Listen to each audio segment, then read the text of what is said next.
Welcome to another episode of A Sit Down with Shelley, where we do what? Here. We make it make sense.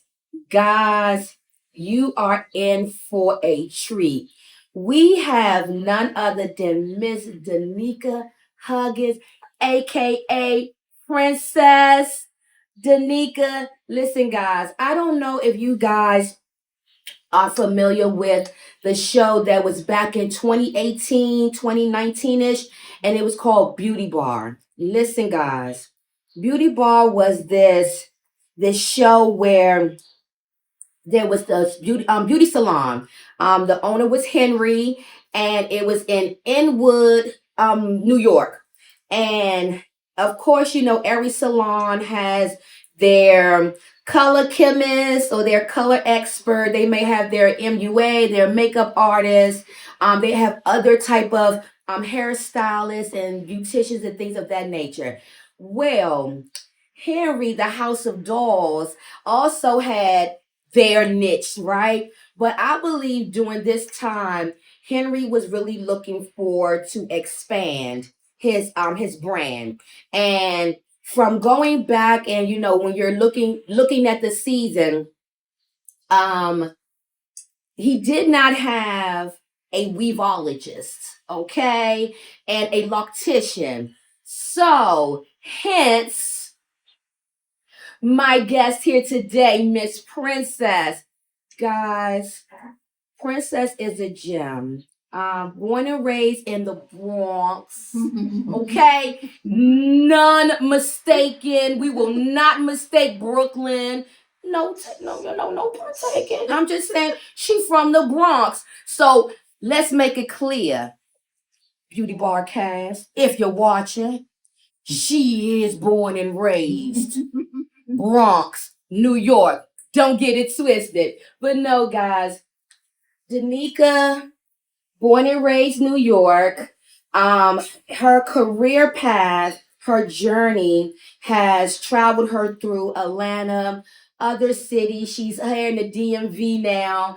But guys, she was brought on to Beauty Bar, I believe, as an asset. I could be a little biased. It don't matter. But she was brought into Beauty Bar, I believe, to really heighten the salon, because they did not have that niche. They didn't have that expertise in there.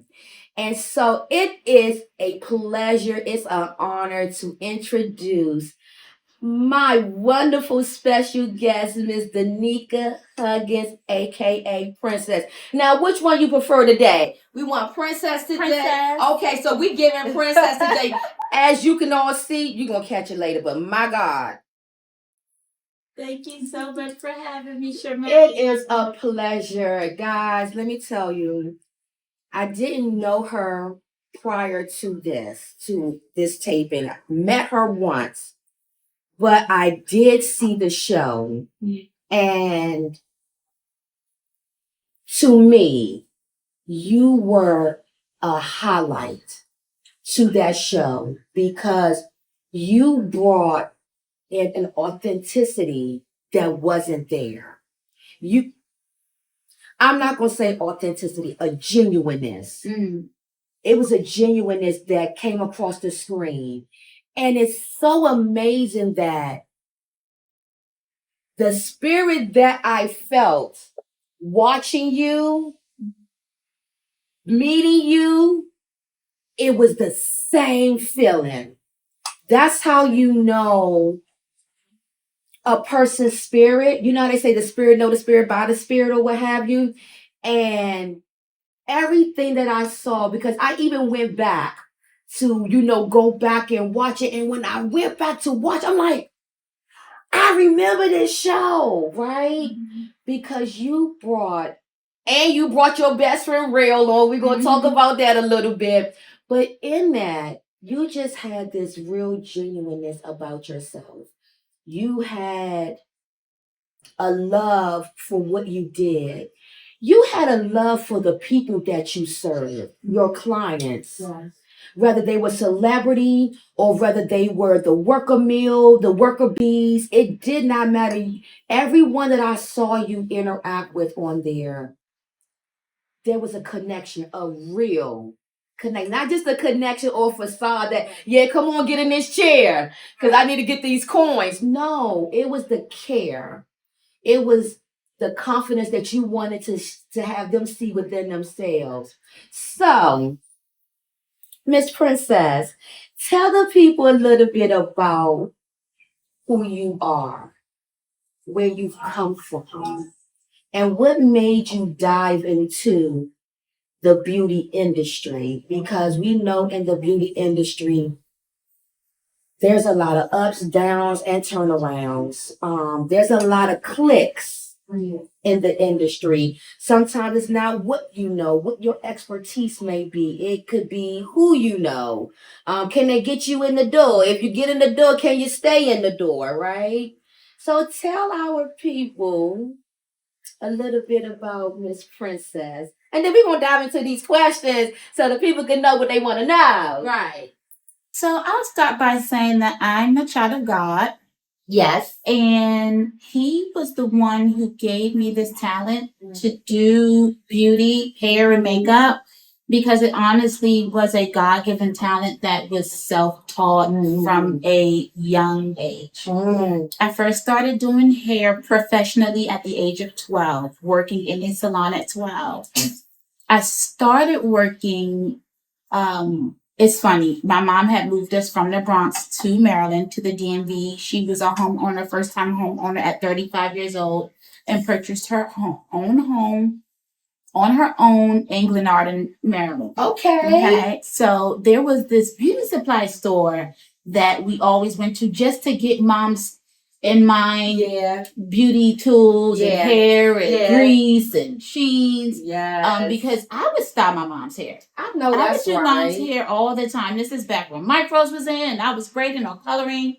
Y'all new age people, y'all know some of these things she's talking about, but they need to come on. They coming back. Way before lace, way before wigs. At this time that I'm referring to, wigs were taboo. When people were wearing extensions, it was all or nothing.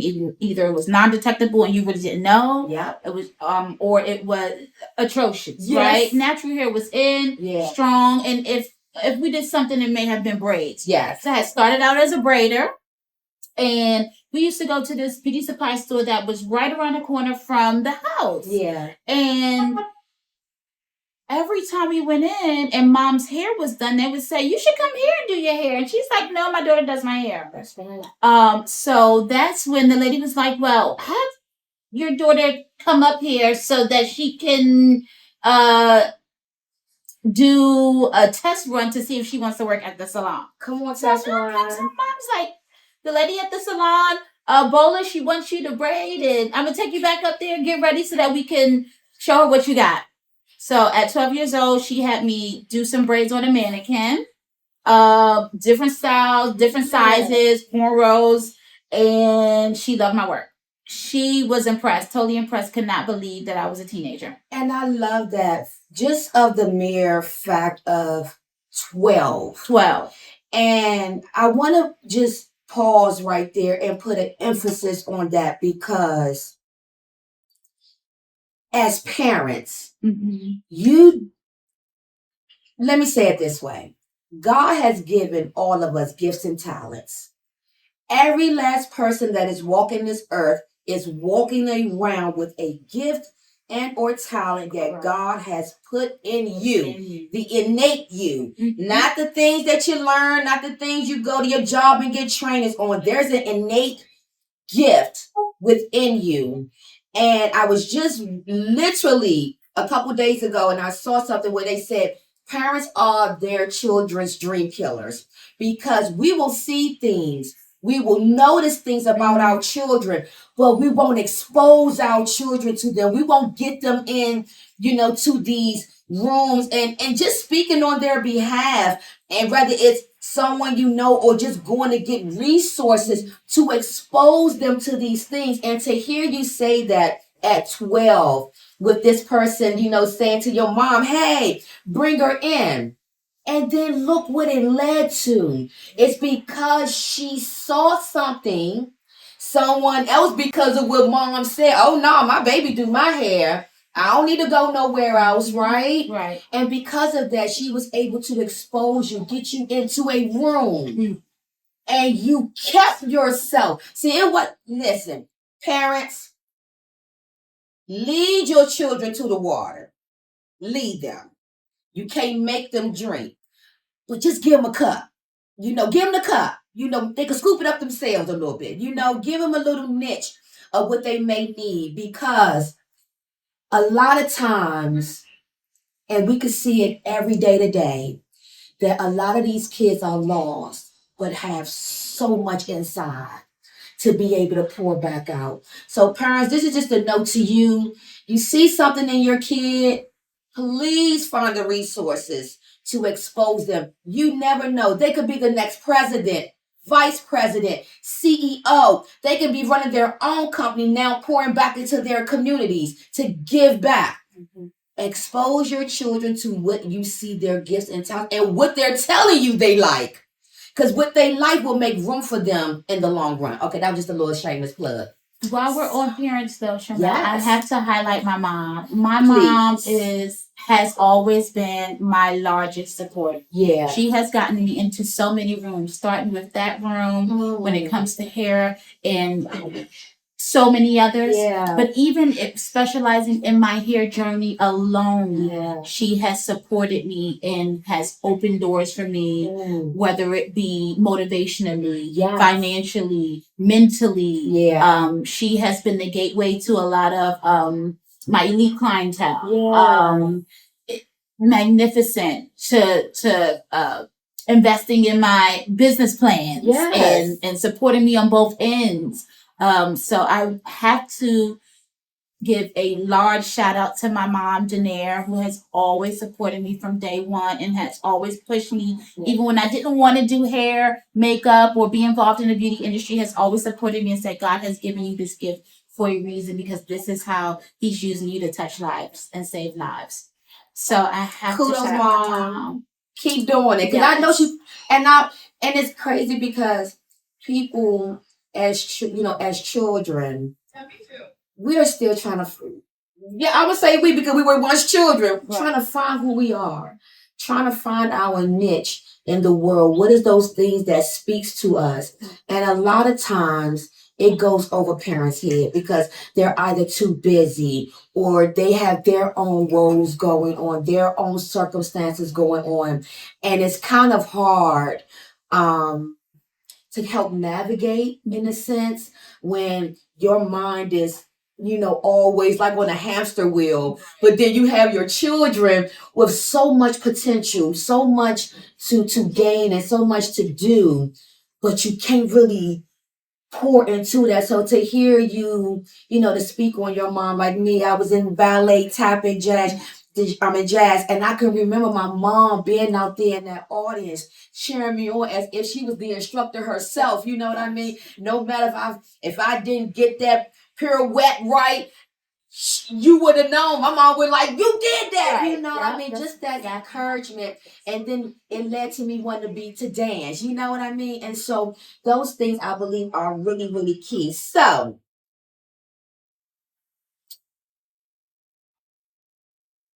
who is Princess behind the glam? Behind the glam? That's an interesting question. Chef. Behind the glam, like I said before, I'm God-fearing. Yes. And I'm a mother. I'm a mother myself. I'm a hard worker. Yeah. So that entails motherhood and family, friends. I'm a sweet, gentle soul. I'm a sensitive, girly girl. Yeah. I'm what you would call the nurturer of the group. I'm the soft one who's always patting someone's back, who's always wiping a tear, who's always listening. And if I hear anything negative, I'm trying to turn it into an outlook of positivity. I'm the friend that's gonna have your back. And we'll try to find the gentler side to tell you things that might be harsh. I just feel like feelings are so important. And it's not what you say, but it's how you say it. And so I always try to take the gentle route. And sometimes that is not always looked at as strength. But to me, I find strength in that. I find strength in being refined. I find strength in being composed. And I just love being a soft woman. As much as I've been through that has made me tough, I still find joy in showing the softer sides of myself. So I would just say, like, I'm a cool, bomb girl and who likes to have a good time but who loves to be feminine and be soft. And it's amazing that you spoke on that, because exactly what you described is what I meant. You know what I mean? When I met you, at Kathy's birthday celebration, everything that you just described of yourself is what I was introduced to. So it lets me, I harp on the spirit, know the spirit by the spirit. I don't care where you are in your life. Your spirit is going to attract those natural spirits that's in alignment. It's going to attract some other foolishness too, but your spirit will know what's genuine and what's not genuine. What first sparked your passion for beauty, and how did that turn into a 25-year plus career for you? So I come from a family of fashion. Okay. I'm a New Yorker. Okay. And fashion is New York. New York. Fashion Week. Fashion capital. Yes. And I get this from both sides. Okay. Dad is fashion, mom is fashion, and they look good. I got double whammy. I got double whammy of great genes from both sides. And so I was always the little girl that looked cute. This glam was innate. It was born. I was born into it. Is how I said. Give me some. I was the little girl that was cute before baby hairs was a thing. Come on. I still had mine's laid before it was an ocean wave. I still had mine's laid real cute. My mom always did my hair. My mom always did my hair, and when I was young, my mom and my dad were married. Okay. They got married 18 and 19. Okay. Mom 18, dad 19. Mom initially was a stay-at-home mom. Okay. And dad worked for Montefiore Hospital, surgical tech. Okay. By 20. Mom did hair while I was home. As I was an infant and toddler, mom did hair, and she would have clients come over to the house. And this is back when box braids, poetic justice braids were in, and she was just braiding everybody's hair. Bobs was in, asymmetric, burnt ends. I don't know if y'all, this is back in the day when the ends were burnt on the braids. This is before y'all time. So I would always be at home with mom when she would do her clients. And mom used to tell me that I would questionnaire her clients down at 2. She was like, you would ask them all type of questions. What? Where did they work? What did they do? How did they get here? What style were they getting? And the whole, that braids took hours. The whole appointment, I was drilling the clients, right? And they loved it. And so, as a New Yorker, we didn't have a car. We used mass transit, trains and buses. And my mom used to wear this coat. It was a leather jacket, and it had fringes on it down the arms, like a cowgirl jacket. I always remember, and I would take that jacket on the train, on the bus, and I would braid. I would braid those fringes. The fringes that hung from her leather jacket, I would braid.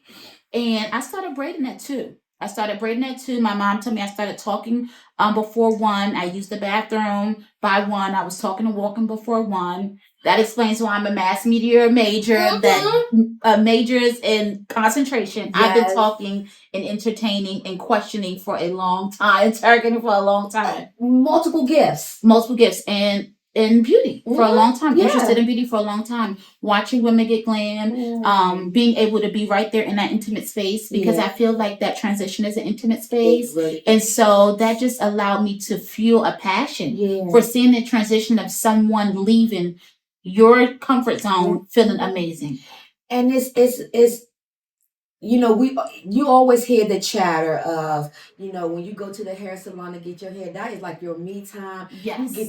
You get to vent, especially if you and your stylist is connected. There's a bond, because I find a lot. Don't be trying to cancel nobody, but this new age. The new age stylist today is not the old school stylist. No. There is no tact. There's no love. There's no love. And it's not across the board. Please don't think I'm talking about all. We say, you all y'all looking like, no, they all don't. But just for those, let me ask you this. Speak on, because nowadays you hear more. I mean, I ain't got that problem. But nowadays you hear about the text, the stylist, where you gotta come washed, you gotta come braided down, you gotta come with your scalp moisturized, you gotta come this and you gotta come that. And the prices are all the way up here, but you did half the job. Right. Can you speak a little bit, and we're just going to get that, just tapping into the beauty world, right? Right. With the day-to-day stylist today, like this new age versus the old school, because old school, everything came in. You only pay for like the special treatments, the color, right? Maybe your trim, but when it came to like the maintenance, like the foundation of the care, the wash, the shampoo. Sorry, because some of them new stylists gonna get on me, say we don't wash hair. Right. You shampoo. It's a difference. But what would you say to the new age? What is your thought on that? From the new age versus the old age, how it used to be done, the care, the love, the connections that was formed, back then, as it is to the short circuit. I call this new age short circuit. It's a quick thing, a microwave. We're in the age of microwave stylists. We are. Versus the kitchen stylist. It's the difference of a kitchen than a microwave. You see, the kitchen, they in there cooking. They in the stove. They got the heat going. These microwaves, you just popping it in and do, and you letting that do. So what would you say to that, to the kitchen versus the microwave stylist today? Right. Shelley, I'm trying to even pinpoint the era in which this happened. It's like it just happened overnight. I can't even identify exactly when. They was kitchening it up when I was little with the hot comb, right? Yep. Then we were still doing good services as I came up until grade school, high school. I graduated high school in 2006. Okay. Went to Clark Atlanta University in 2006, enrolled there, and we were still performing full service appointments. Those appointments entail maintenance and care of the hair. It didn't just cover up the hair, but it first made sure that the ground basis of your natural hair was taken care of. It wasn't just hidden with extensions, wigs. If we did use extensions, they were intertwined within the hair.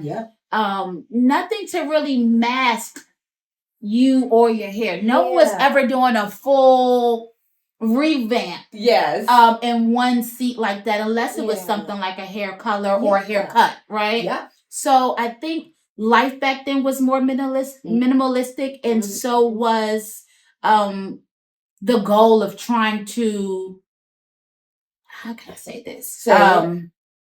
Change yourself.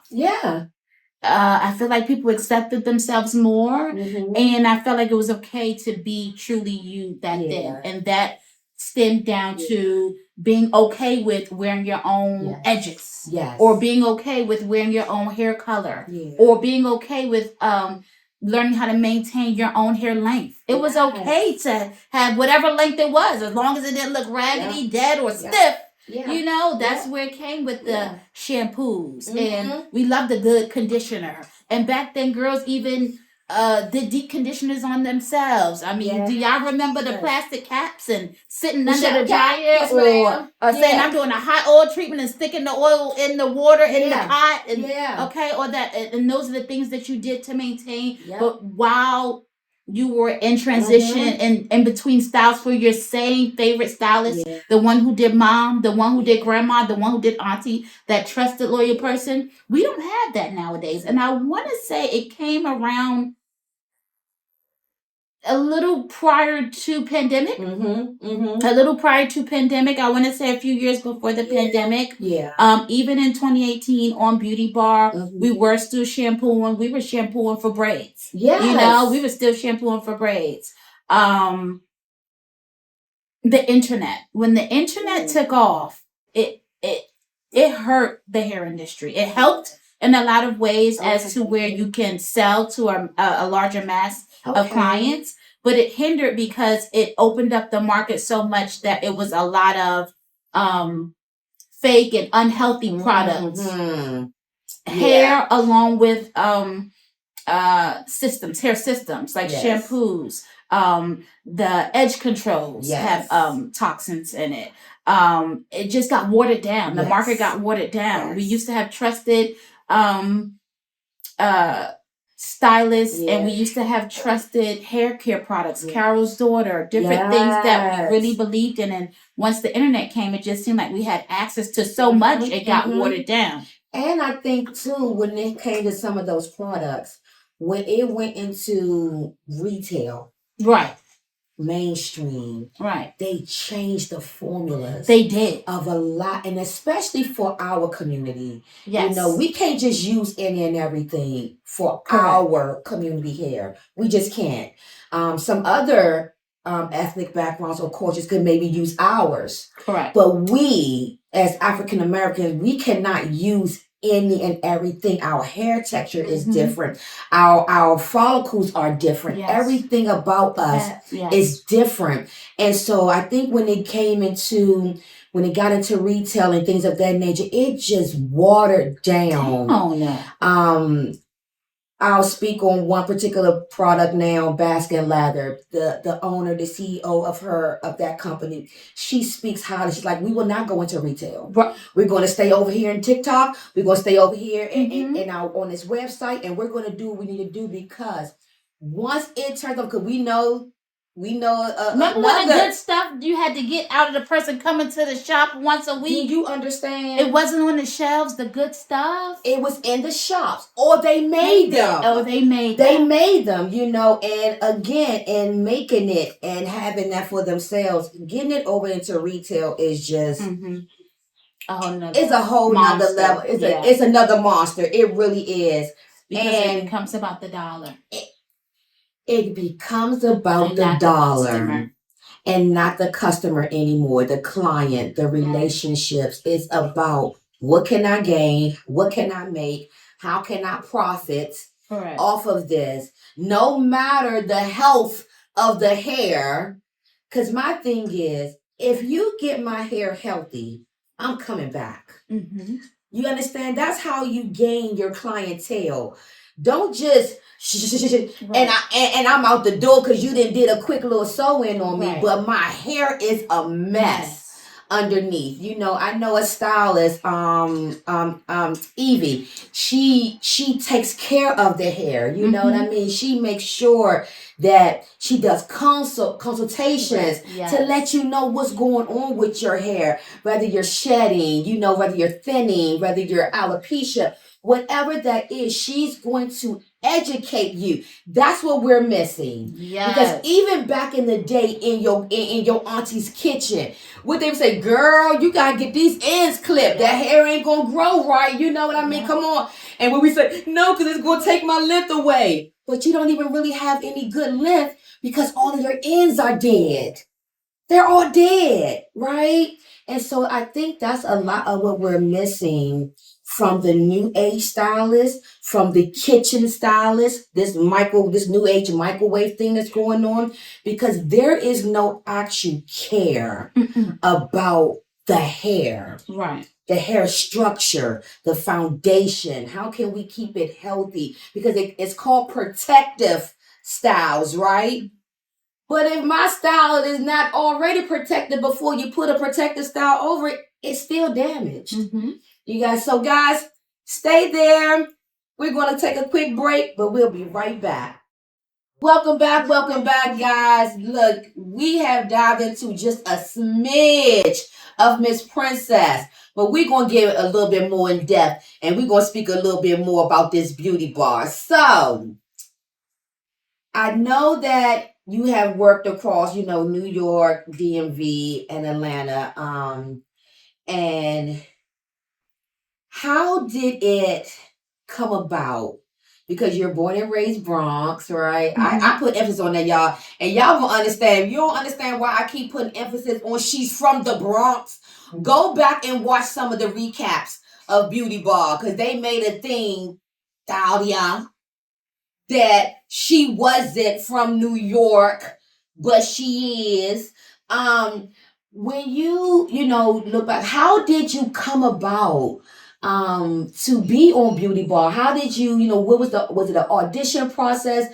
How did you stumble upon that? Because in that, not only did you get on there, you brought your best friend Rail on there. So tell us a little bit about how did that come about? Once again, God ordered my steps, girl.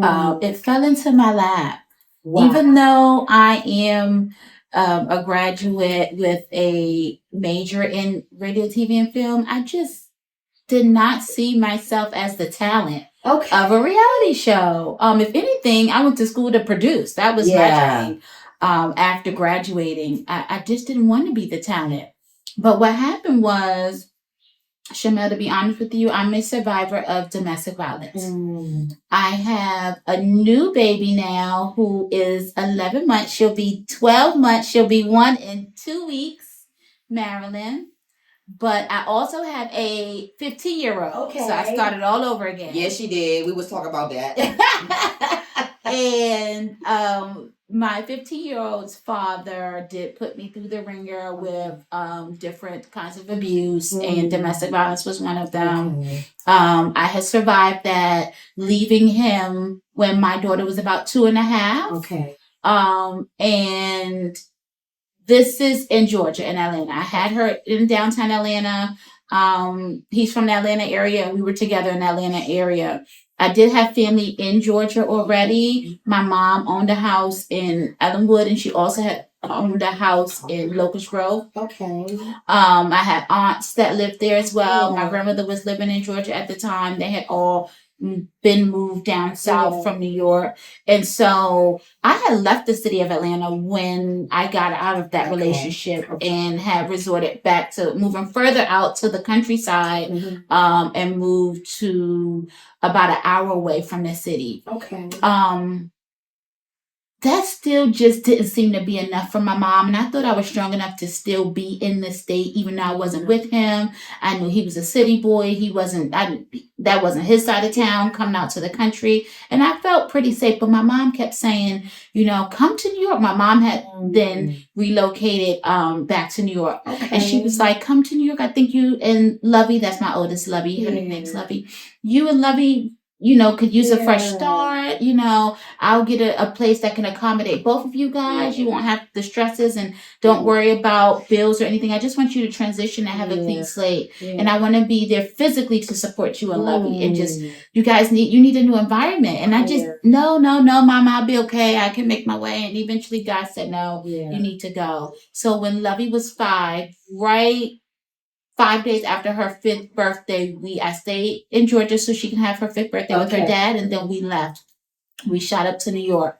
when we get to New York, of course, I'm taking mom up on her offer. Yes. I wasn't looking for employment at that time. Okay. I had wanted to coast Lovey through the transition of being from down south to up north because she's a Georgia baby. It's a change. It's a change. It's a different culture from Georgia. It is. So I was like, I'm going to take this time to transition her, get her situated in school. It did allow for her to go to school early because the cutoff date is different in New York, so it kind of bumped her up. And I just wanted to make sure my baby was okay with the transition, being away from dad, being away from what she knew of Georgia, the grass, and now we got concrete jungle, going into school. Yes. I already had a hair clientele because I was already a traveling stylist. During college and after, and all of Lovey's 5 years thus far, I was a traveling stylist with her. So I still had clients in New York. So I was able to just do my clients at the comfort of my schedule and still be there for the baby. Absolutely. And transition her. Even though I perform services on ladies or on anyone, I love to receive my services too. When I say I'm a true glam girl, I'm a true glam girl. And something that I love is to get my manis and my petties or my nails done.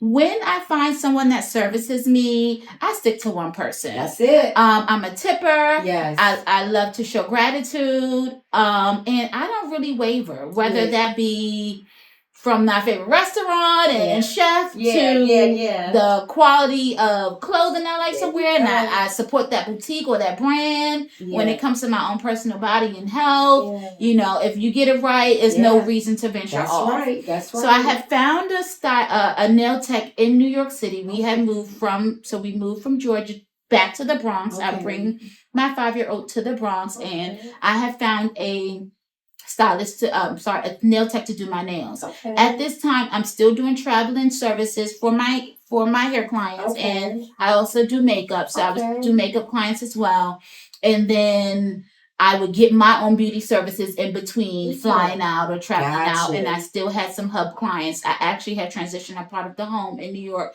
to a salon. Mom suggested it, and like I said, she's one of my favorite supporters. My biggest supporter, and we rearranged the home, and it was really a girl pad. It was her, I, baby, and the salon. And so the nail tech that I had, I really loved this girl, and she actually had switched salons twice, and I followed her because I love the services. The same way my clients do me. They're like, "Where you at? I'm coming." That's right. And so that's how I was with her. That's right. So I follow her to 2 different salons, and then the third salon, she's like, "Girl, you got to come to this new place, and this place is in Inwood." So I'm like, "Okay, not too far, right over, still technically half the Bronx." Went to Inwood, and she was like, "You really like this place? It's called Beauty Bar. Blue Beauty Bar was the name of this particular salon." I get in there. It's a real cute salon. They had blue champagne. Each whole themed out. Everything was themed out. They had different rooms. One room was a makeup room. Another room was like a spa room. They had an actual bar in there, and they had a topless male bartender. You get blue champagne. They had a pedicure bar. They had salon stylists, and they even had a DJ on the weekends. I thought it was so cute. Plus the nail techs. So I go in for my appointment. When I sit down in her chair, she's like, "Yeah, princess. I was just talking to the owners." It was her first week. And she's like, "I'm talking to the owners about you." And she was telling the owners that I was one of her clients that was coming in next, and I was a traveling celebrity stylist. I had already been a traveling celebrity stylist. And she just was bigging me up as someone that's about to enter to her chair. And she knew she was slay. So it would also, showcase, "Hey guys, I'm about to have a good appointment to showcase her work." As soon as I sit in the chair, the owners come up to me and they're like, "Hey, we've heard so much about you." Haven't even started my appointment yet. And they're like, "Would you like to work in the salon?" And I'm like, "Huh?" And they're like, "We heard that you specialize this, and that. Social media is one of the highlights of social media. I was so active back then, and they had saw my social media had preceded me, my reputation had preceded me from just the interaction and the connection I had with my tech. And she knew about the quality of work and what I did in the beauty industry. And she had already bigged me up to the owners before I came. Yeah. So when they see me on site, they had offered me a position before I even started my appointment. Put a plug in that. I just wanted to give you guys this. When you remain true to you and who you are, your name will end up in rooms that you never step foot in. You have to be your authentic self. When you treat people like you want to be treated, now if you want to be treated messy, that's where the messy folks come in at. But when you are a true human being and you really, really want people to treat you as you treat them, your name will precede you. Your integrity, your character. They say people who try to stain your name, but the real people who know the real you, the ins and outs of you, those are the people you have to say, stop explaining yourself. Yeah, stop. You don't have to explain, convince, because the real people know who you are. So when you have a gift, you have a talent, and you using it for the right reasons, your name will become the face of who you are in places, people that you have never met. Everyone that's walking this earth with a gift or talent is one person away from changing the trajectory of your life. Remain who you are, authentic, pure, and genuine. And when you see the love for other people, more for them than yourself, your name will end up in rooms you will have never imagined. As they say, tell God your plan and let him see how funny it is. I'm telling you, everything she just spoke on is all of what that is. Yeah. Be who you are. She just been who she was and is. From her nail tech. Yeah. How many of your nail techs talking about you? How many of your stylists is talking about you in other rooms? Who's speaking on your name at your job? Who's speaking about you because they see that you are a great parent at the school? What room is your name in without you physically being there? Okay, my bad. That was a little shameless plug there. Be true to you. I was true to me. And I took them up on the offer. Made arrangements for baby, right, for my daughter. Yeah. And I ended up taking them up on the offer. Wow. So fast forward, now we're going to go to the first day of work. Yes. Right? I accepted the position primarily because I felt like it would be a great way for exposure. Okay. And I would get a lot of clientele added to the list since I was fresh back to New York. What intrigued me about the position was that the salon was primarily of Spanish nationality, right? It's in Wood, which was like V. Okay, which is considered like a small, for people who's not from New York, it's like a small version of Dominican Republic. Yes. So a lot of people there from DR, and certain blocks make you feel like they're back home. Okay. Right? Okay. The restaurants all have the same primarily nationality. You're getting Spanish food there. Yeah. And the people hearing the music is and that particular salon specialized in the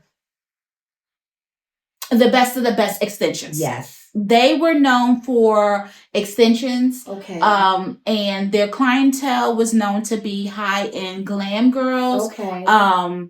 Exotic dancers and bartenders. Got it. Okay. In the New York nightlife scene, the bartenders were just as glammed as the strippers.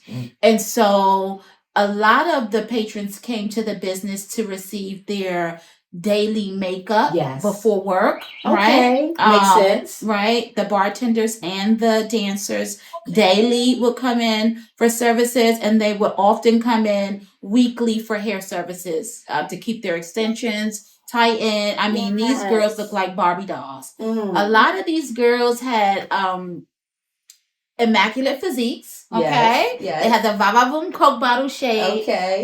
They had clientele even such as Cardi B has come in there to receive services. So it was very known in the industry for the who's for those type of women to come in there and get their nails, their hair, and receive bottle service while they were doing it. And speaking on celebrities and Cardi B, for example, who we know is a New Yorker, you know. But speaking on that, you had a celebrity client that we saw on Beauty Bar. And that was Miss Amada Laneka. Oh yes. So and she's off of Love and Hip Hop, you know, as well from that chain. And so how did that come about with her? Because I know that you have done other, you know, celebrity, but how, and I'm speaking on her because she was the one on scene. Yeah. But how did that come about, you know, with you being able to service her? Because there was a lot of hoopla going on in the beauty bar, Miss V, who, bless you, I pray that you have changed over these years. I'm gonna say that because I'll give you an update on that too. Okay, because I just pray that you are not the same, ma'am. Loved your energy, but you were too much. But how did Amada, you know, how did you come across that? Was she already a client of yours, or did she become your, you know, a client there by you being at the House of Dolls? How did that relationship become nurtured? That was one of the relationships that I got working from the House of Dolls. She wasn't a client prior to me working there. I had transitioned from Blue Beauty Bar to House of Dolls. Amada and I both were on the same network, VH1. So I think with us just being both in new shows coming up, they thought it would be a great fit. Good match. A great match. Yes.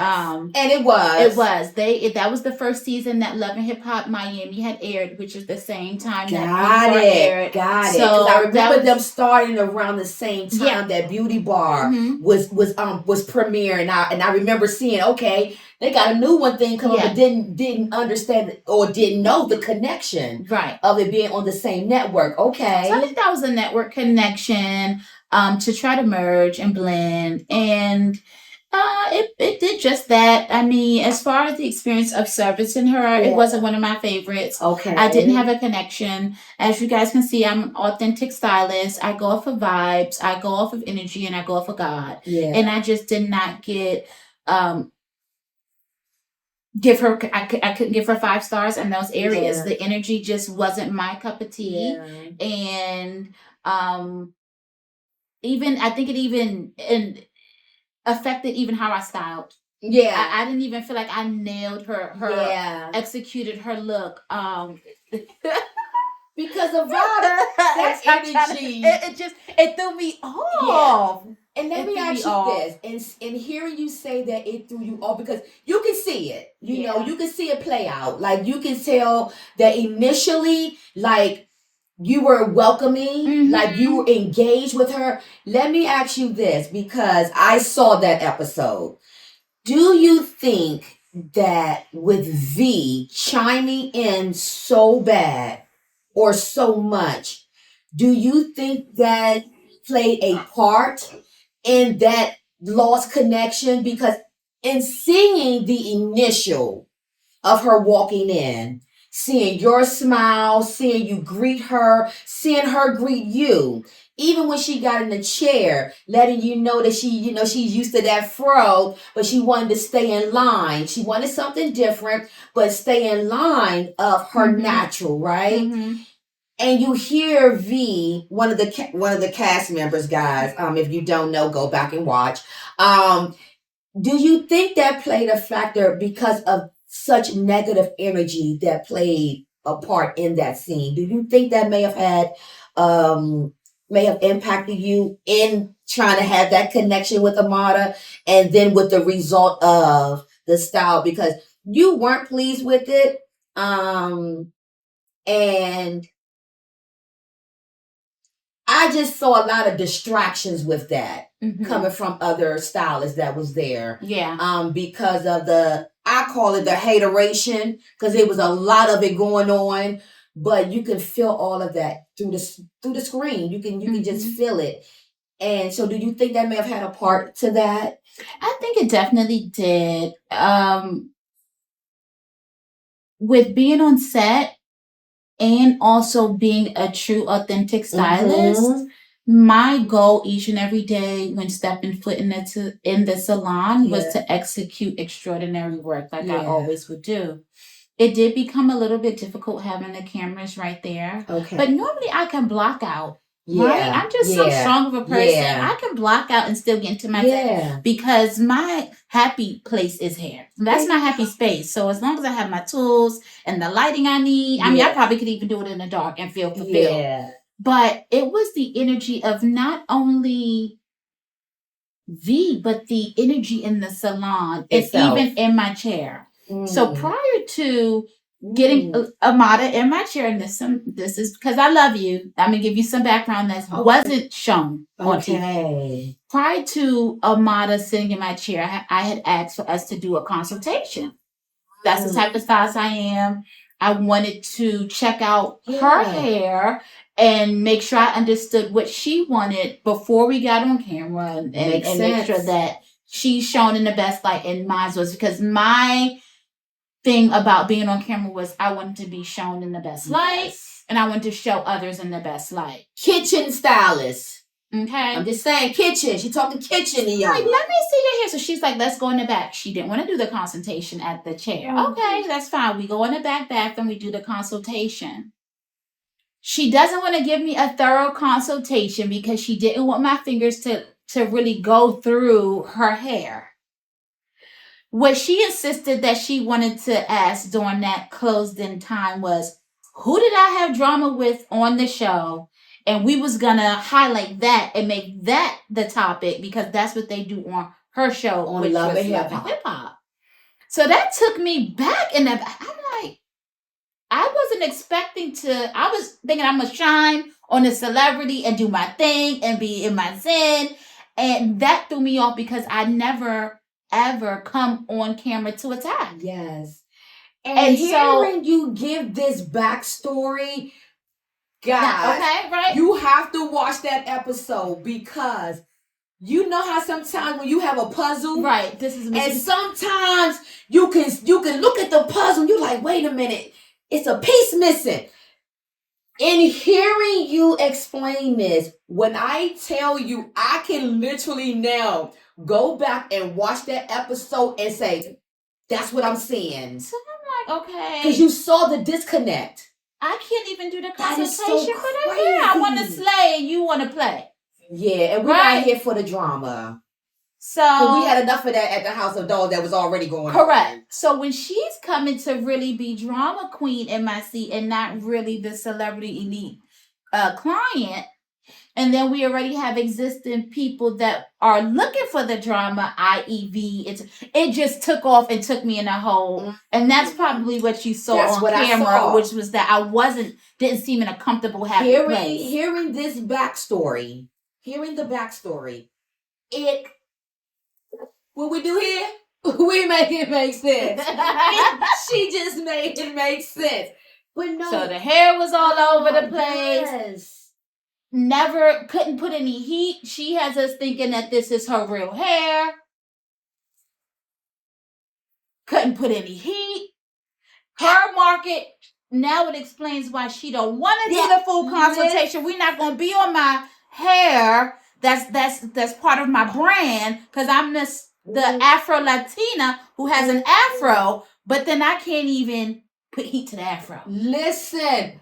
Make it make sense. My God on a day. Hey, and I've never shared this guys, on camera. You guys got to go and find Beauty Bar. Listen, and go back and watch Love and Hip Hop Miami as well. As you're talking. That explains the shift on I couldn't even do a mohawk because I had to keep the non-detectables non-detected, if you know that. I couldn't put heat because we didn't want it to melt. Where the heat needs to be. I couldn't really get the product on there because it may have made it look wet. So I say all that to say it was a lot of red tape. Mm-hmm. It was a lot of red tape. We gonna say the red, not the yellow tape, but the red tape. And because I'm authentic, it didn't mesh. It didn't mesh, and it probably showed all on that episode. Okay, listen, I'm flabbergasted right now, guys, because it makes okay. So that was the first and last time I worked with Amada. Okay. It was an experience. Physically beautiful woman just wasn't my cup of tea for someone to even yearn to want to even service or connect any further with. Okay. Yeah. Listen, guys, I'm just flabbergasted because I am a fan of, I was a fan of Beauty Bar, and I am a fan of the Love and Hip Hop franchise in a whole. And some of these gems that Miss Princess just dropped in here, it's speaking volumes to me because it is plugging in a lot of what I saw missing out of some of the episodes, even on Love and Hip Hop. So she just pulled it all together. Okay, all right. Let me ask you this. At what moment did you realize I'm not just doing hair, I'm building a brand? Because not only were you on the show as a stylist, you did have your own wig line. So what was that mindset for you that shifted that I'm not just doing hair, but I'm now building a brand for myself? What was that for you? What was that? I'm not just. What was that transition for you? That transition actually happened a few years prior to Beauty Bar when I first started making print cards and informationals about my services. Yeah. I had already started venturing off into finding distributors for hair. Okay. And Beauty Bar actually became the segue for me to launch. So I had already been doing the groundwork.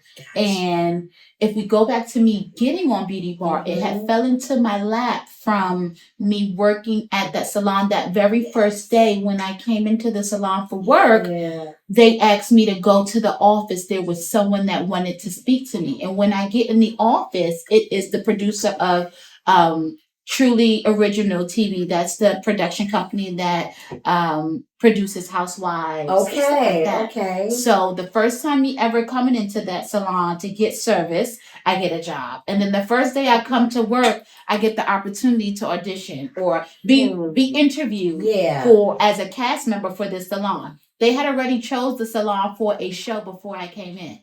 Wow. So when I came to work that first day, they had already been chosen because that was the only salon in New York City that had a liquor license. So we sold bottles, and I told you they also did hookah. So it turned into like a nightclub. They had the topless bartender. So the show had already been peaked. The salon had already been peaked for a show by Truly Original production team that was interested in it. Yeah. I piqued their interest even more because I was the only Black woman that worked at the salon. Heard that? They were only Black.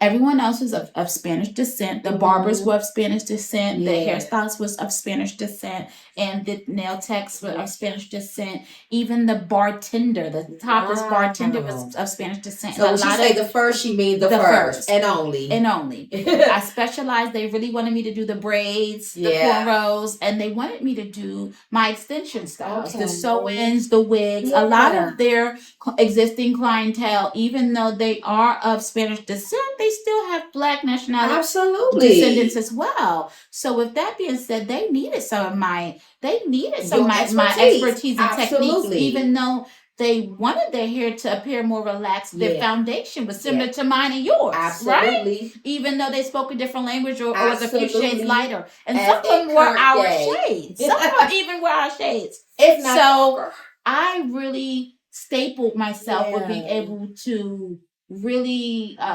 maximize on my specialty and showcase everything that I had to do. And the show, the producers fell in love with my personality along with my skill set that stood out from anyone else in the salon. I love it. So it it was amazing to have gotten that opportunity. It was just unfortunate that the other cast members didn't see the opportunity the way I did, and they wanted to stir the pot. Yes. Yeah. They wanted to stir the pot. So speak on, so how did that turn into your brand? That turned into my brand because it clicked to me automatically that this was the time to launch. I had been doing all that research on the distributors. Yes. I had been coming up with names, colors, panels for the hairline. I had already gained investors and business plans prior to the show. Yes. So when the show came, they didn't have a blueprint.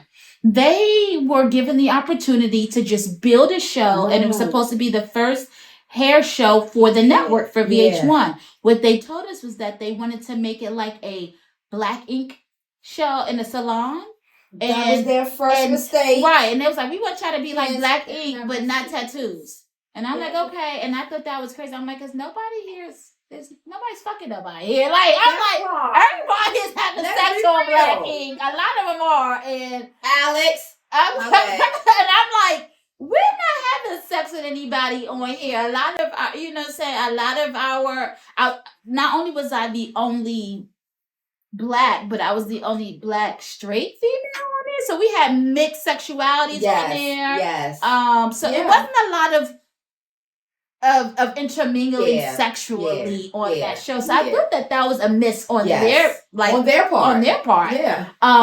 But what I decided to do was use the show as a platform to launch Pure Princess Hair Collection. That's what I'm wearing today. That's right.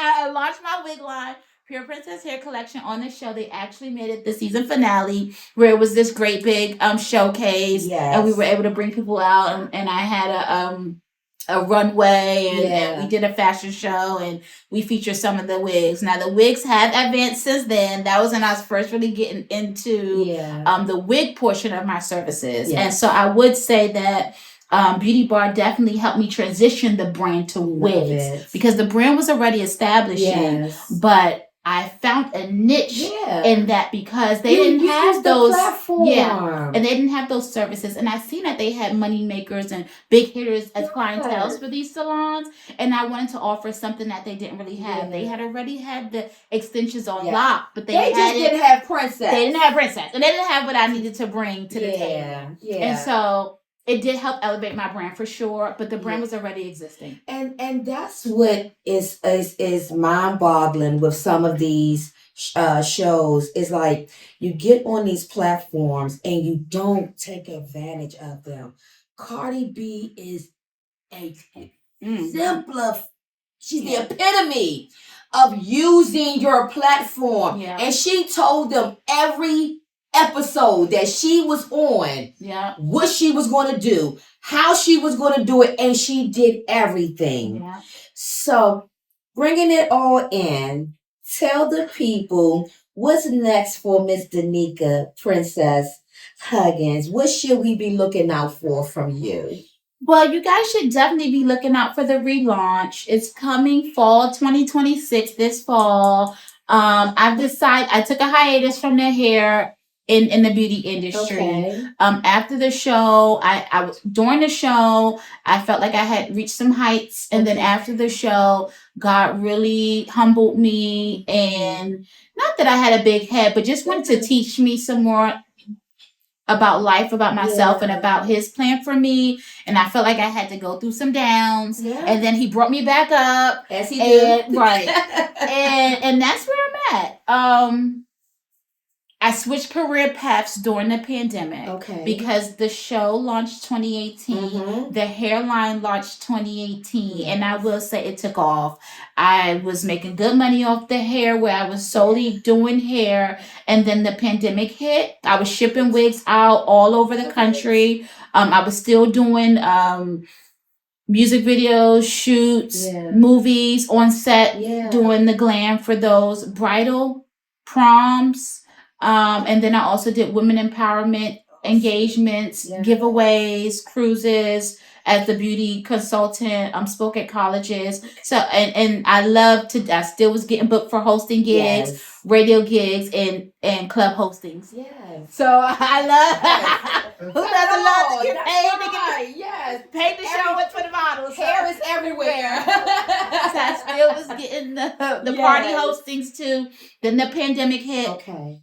The pandemic hit. Nobody was buying at that time, my wigs were ranging from anywhere from $8.99 to $1,500. I still had a lot of dancer clientele, and my dancers loved long hair, so they paid. They love colorful hair, they paid. Yes. So you were talking about different colors. They need multiple looks, so they were paying for different units. Yeah. My working women wanted to stay slayed, so they would have like a summer unit, a work unit. Yeah. I just was flourishing after the show as far as the brand went, and then the pandemic hit, and no one was coming out to get their hair done.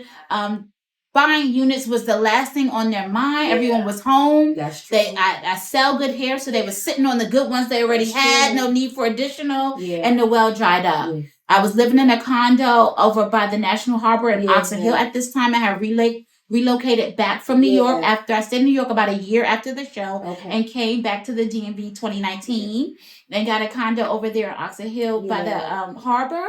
And that rent was still going up. Not still going up, but I still had to pay it even though the pandemic hit. Some people were saying they didn't have to pay their rent, and they was giving them waivers, but not my landlord. I still had to pay all my bills on time. You and me both. So that's what took me to the federal government. Okay. I ended up working for the federal government, and that's where I work now. I had put my hair dreams aside. I couldn't live off of I couldn't pay those bills off of the dried up because of the pandemic, and I actually started working for Department of Homeland Security 2021, and that's where I am now. So that's why I'm saying look out for the relaunch, because I finally found time in between being a federal government agent. I mean, who would have ever thought? Yes. Coming from the clubs and the glam life, loving to party and look good, TV, and just being able to make my own schedule, to now being restricted to the job, the focuses, the details, my security clearances, everything that it switched my whole life, but it was the security and the foundation that I needed to build upon what was already there. I never would have saw myself working for the federal government. And so now it did take me 5 years. I've been with them going on 5 years in July, but I have now found that fine line where I can get back to myself, because I had stopped clients completely. I was strictly just into the job, trying to be the best professional government worker I could be, and I tried to do it both, and I couldn't do it, and I just dropped my passion, which honestly felt like dropping me, right? So now say that again. I dropped my passion, which was dropping me. And I almost wanted to give up on here. I called my mom, like, I don't want to do this anymore, and she continued to believe in me and instill in me, and I've been able to find the light again. God won't let it go, and because he won't let me let it go. Every time I try to look for signs and say I'm gonna do something else or career change, it always comes back. Yes. Even you invited me on the show, it just always comes back that I know that this is for me. It was ordained for me. He instilled it in me from birth, self-taught for a lot of these techniques. It was a gift. It was a gift that keeps on giving. We try to run from our gifts all the time. That won't die. So tell everyone where they can find you, where they can book you. Yeah. Tell all the people your good things. Of course, you guys are going to see it, but tell the people where they can find you, where they can book you, if they need your services, if they want you to speak, teach, do. Tell them where to find you. You can find me on Instagram, Pure Princess Hair Collection. Pure Princess Hair Collection, or you can best reach me on my personal page at Grand Glam Princess. That's grand like 100 grand. Glam Princess on Instagram. You can find me on Facebook too, Danika Shelley. And I'm also you'll see me on TikTok, but I'm redeveloping the TikTok and the Instagram. So I would just say, just plug in anywhere on social media that you can find me and hit me up in the DMs, and just be on the lookout for the new launch coming this fall 2026. And make the DMs professional. Right. Playing around. She got something with her. Don't be playing with her. I also have the email, pureprincesshaircollection@gmail.com. So you guys can also email there for people that just aren't social media savvy.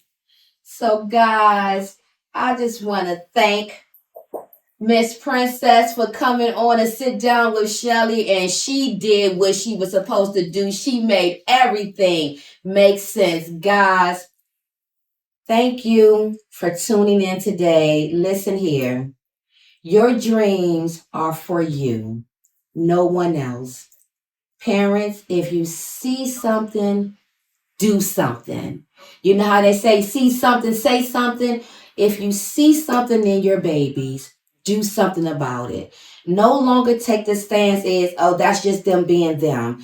My child is just being my child. No, there's a gift that has been placed in each and every one of us. Everyone is walking around with something within them. Find what that niche is for you, nurture it, feed it, water it, and watch it grow. Until next time, I hope you enjoyed this episode. I know you are. I already know because I do. Like, share, and don't forget to subscribe. And most importantly, make sure you hit that notification because how else are you going to know when we're here? See you next time. Hey, you guys, thank you so much for tuning in to a sit down with Shelley where you know what? Here we make it make sense. Hey, I'm just asking you guys to like, share, comment. Don't forget to subscribe. And listen, if you don't hit that notification bell, how are you going to keep up with the episodes? You don't want to miss out. Thank you again for a sit down with Shelley.